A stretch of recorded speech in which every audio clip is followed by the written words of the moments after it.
मित्रांनो, एखादी गोष्ट आपल्याला का मिळावी आणि एखादी गोष्ट आपल्याला का मिळू नये, हे खरं म्हणजे कोणालाच सांगता येणार नाही. पण काही वेळेला ह्या मिळण्यातनं किंवा न मिळण्यातनं सुद्धा चांगलं काय घ्यावं, हे आपल्याला शिकलं पाहिजे. याच आशयाची एक गोष्ट वाचण्यात आली. मला असं वाटलं आपल्याशी शेअर करावी. एक लहान मुलगा त्याच्या वडिलांसोबत दिवसभर त्यांचे भाजीची एक टपरी असते. त्या ठिकाणी ते दिवसभर मेहनत घेतात. तो मुलगाही त्यांच्यासोबत काम करतो. त्याचं खूप स्वप्न असतं, की त्याला बदामाचा शिरा हा त्याला खायचा आहे. पण साहजिकच इतके बदाम घेणं त्याच्या वडिलांना शक्य नसतं. ते म्हणतात, की आपल्याला ज्या दिवशी खूप फायदा होईल, त्या दिवशी मी तुला सलग 3 दिवस बदामाचा शिरा खाऊ घालेल. त्याला खूप आनंद होतो. तो वाट बघत राहतो आणि एक दिवस खरंच असाच एखाद्या प्रसंगाला त्यांची खूप जास्त विक्री होते. चांगले पैसे हातात उरतात आणि वडील सांगतात त्याला, की आता इथून पुढे 3 दिवस आपण बदामाचा शिरा खायचा. पहिल्या दिवशी ते शिरा बनवतात. 2 वाट्या ते समोर ठेवतात आणि त्या 2 वाट्यांपैकी एका वाटीच्या शिऱ्यावर 2 बदाम खोचलेले असतात असे आणि दुसऱ्यावर ते खोचलेले नसतात. वडील त्याला सांगतात, की आता तुला जी पाहिजे ती वाटी घे. मुलगा स्वाभाविकच पटकन त्या 2 बदाम जे लावलेले असतात, त्या वाटीकडे झेप घेतो आणि ती वाटी संपवतो. पण त्याचं असं लक्षात येतं, की त्याच्या त्या 2 बदामांशिवाय त्या वाटीत एकही बदाम नसतो आणि वडील जी वाटी खातात, त्याच्यामध्ये 4 बदाम असतात.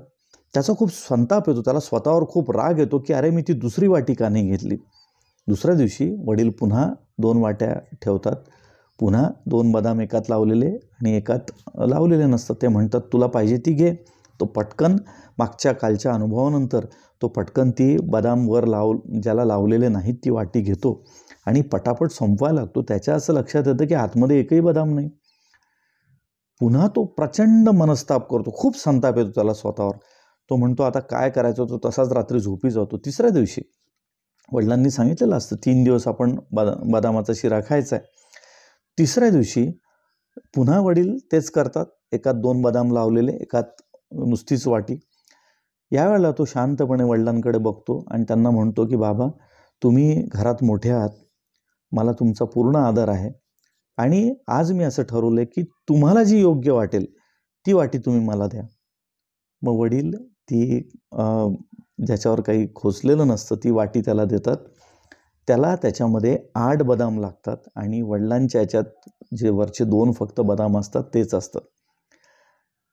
तो खूप प्रफुल्ल होतो, आनंदित होतो. तो मस्त ती वाटी संपवतो आणि म्हणतो, बाबा, खरं म्हणजे किती छान झालं असतं ना, रोज मला असे 8-8 बदाम मिळाले असते तर.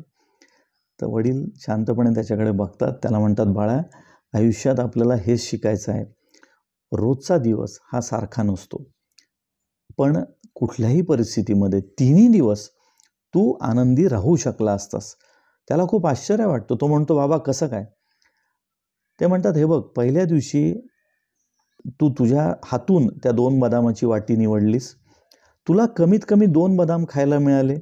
शिरा तर खायला मिळालाच, पण पुन्हा 2 बदाम तुला खायला मिळाले, जे आपण कधीच गेल्या अनेक महिन्यांमध्ये खाल्लेले नाहीत. पण तुला दुःख जास्त याचं झालं, की माझ्या वाटीमध्ये 4 बदाम होते आणि तुला तुझा निर्णय चुकल्यासारखा वाटला.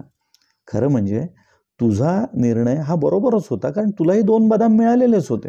पण तू माझ्या वाटीकडे बघण्याच्या नादामध्ये स्वतःचं सुख हरवून बसलास. तुला तिथे आनंदी होता आला असतं.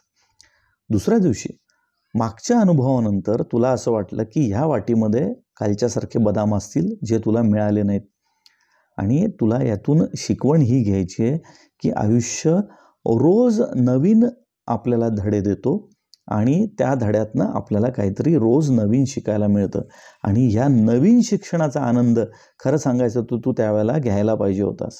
आणि त्याचबरोबर तुझ्या हेही लक्षात यायला पाहिजे होतं, की नशीब हे रोज सारखं असत नाही, ते बदलत जातं आणि यासाठी आपल्याला निस्वार्थ भावनेने काम करावं लागतं आणि काही गोष्टी या ईश्वरावर सोडून द्याव्या लागतात, ज्या तू तिसऱ्या दिवशी केल्यास.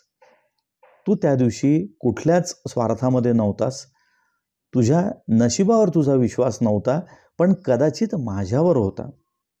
तसाच जर तू रोज ईश्वरावर विश्वास ठेवलास, तुझं काम करत गेलास आणि त्या फळाची अपेक्षा न धरता तू ईश्वरासाठी सोडून दिलंस की मी माझं काम करून मोकळा झालेलो आहे, निस्वार्थीपणे मी माझं काम केलेलं आहे, आता जे काय देशील ते मला मान्य आहे. आणि त्यावेळेला ईश्वर तुझ्यासाठी वेगळे 8 बदाम काढून ठेवतो आणि तेच 8 बदाम तुला शेवटच्या दिवशी मिळाले. आणि बाळा, हे लक्षात ठेव की जेव्हा संपूर्ण आयुष्य अशाच निस्वार्थी भावनेने तू जगशील, लोकांसाठी काम करत जाशील, त्यांच्या चांगल्याचा तू विचार करशील, त्यावेळेला तुझ्या या निस्वार्थ भावनेकडे बघून ईश्वर तुझ्या ताटामध्ये 8 बदाम टाकणार आहे.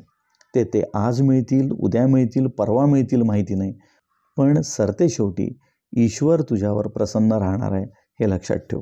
पुन्हा अशाच एखाद्या नवीन कथेसह भेटूयात. तोपर्यंत नमस्कार.